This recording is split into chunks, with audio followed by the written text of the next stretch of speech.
Assalamualaikum warahmatullahi wabarakatuh. Kita lanjutkan pembelajaran kita ya. Sebelumnya mari kita sama-sama dulu berdoa belajar dulu ya. Nah, hari ini kita sudah memasuki subtema 3. Jadi tema 3, subtema 3 yaitu ayo menjadi penemu. Nah, yang akan kita bahas hari ini adalah tentang muatan IPS, yaitu peran teknologi dalam perubahan masyarakat di bidang ekonomi. Nah, buku yang kita pakai adalah buku Bupena halaman 194. Nah, di sini kita akan membahas tentang bagaimana perannya teknologi dalam perubahan masyarakat dalam bidang ekonomi. Kita kemarin sudah ada membahas tentang komputer, lalu ada membahas tentang radio kemarin. Nah, yang ini banyak ya untuk peran-peran teknologi dalam kehidupan sehari-hari pada saat ini. Nah, kemajuan teknologi membawa perubahan pada berbagai bidang kehidupan. Salah satunya adalah perubahan dalam bidang ekonomi. Nah, jadi tidak hanya dalam bidang sosial budaya, dalam pendidikan, tapi juga dalam bidang ekonomi pun teknologi ini sangat berpengaruh besar. Di sini penggunaan teknologi memudahkan manusia dalam melakukan kegiatan ekonomi sehingga kebutuhan dapat terpenuhi dengan cepat. Peran teknologi dalam perubahan masyarakat adalah sebagai berikut. Nah, ini ada dua peran teknologi di sini untuk dalam bidang ekonomi. Jadi yang namanya penggunaan teknologi itu memudahkan masyarakat dalam melakukan kegiatan ekonomi sehingga kebutuhannya itu dapat terpenuhi dengan cepat karena ada teknologi itu tadi. Nah, di sini ada peran teknologi tadi, ada peran teknologi dalam kegiatan produksi dan ada peran teknologi dalam kegiatan distribusi. Nah, di sini yang pertama kita bahas dulu adalah tentang peran teknologi dalam kegiatan produksi.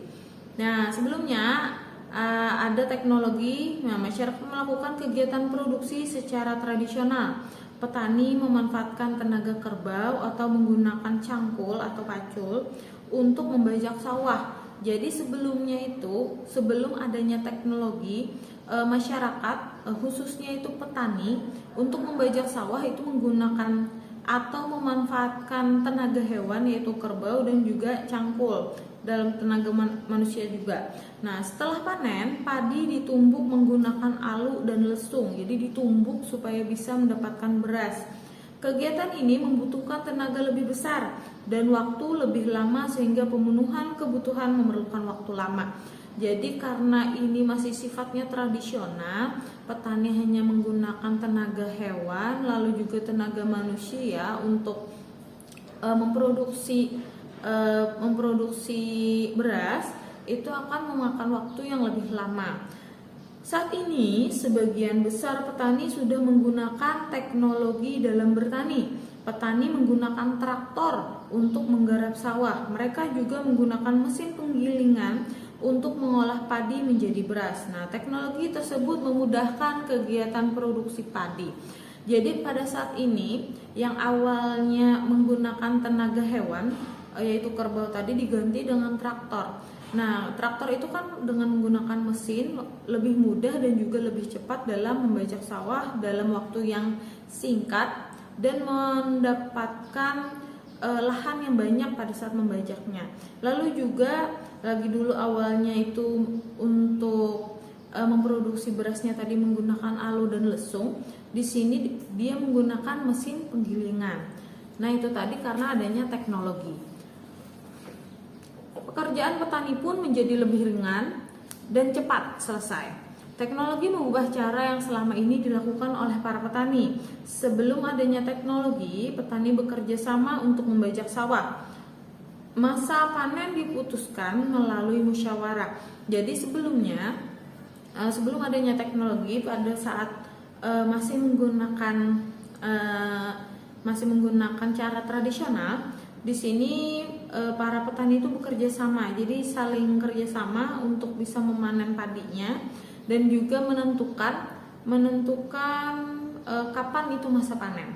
Nah, semenjak adanya teknologi, budaya kerjasama dan musyawarah mulai hilang. Petani dapat membajak sawah sendiri menggunakan traktor. Jadi pada saat sudah adanya teknologi ini, petani itu sudah masing-masing untuk mengerjakannya, baik itu menggunakan traktor atau menggunakan mesin penggilingan untuk memproduksi berasnya.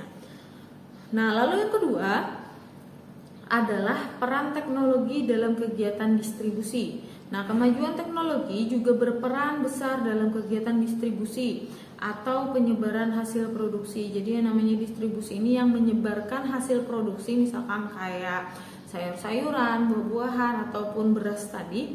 Nah, itu tadi namanya distribusi. Salah satunya adalah berkat kemajuan teknologi transportasi.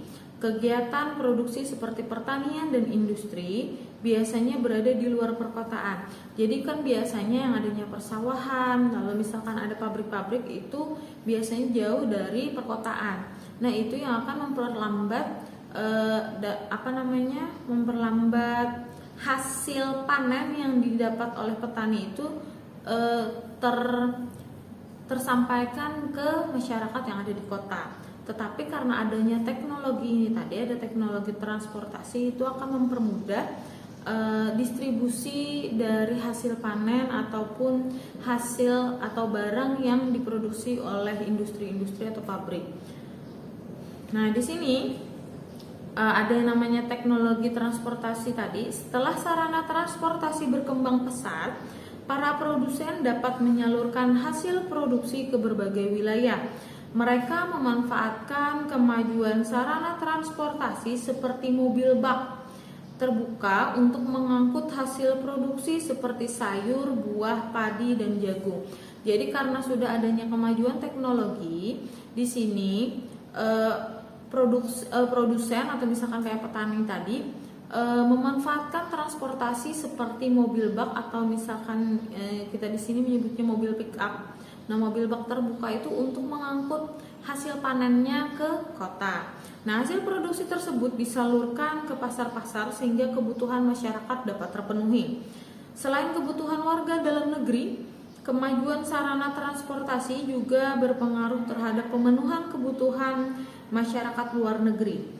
Nah, di sini hasil produksi dalam jumlah besar didistribusikan ke luar negeri menggunakan kapal. Kapal besar dapat mengangkut barang seberat ratusan ton serta menempuh jarak jauh. Nah, di sini tidak hanya dalam kota aja, tapi juga untuk di luar kota ataupun sampai ke luar negeri itu sudah bisa disalurkan.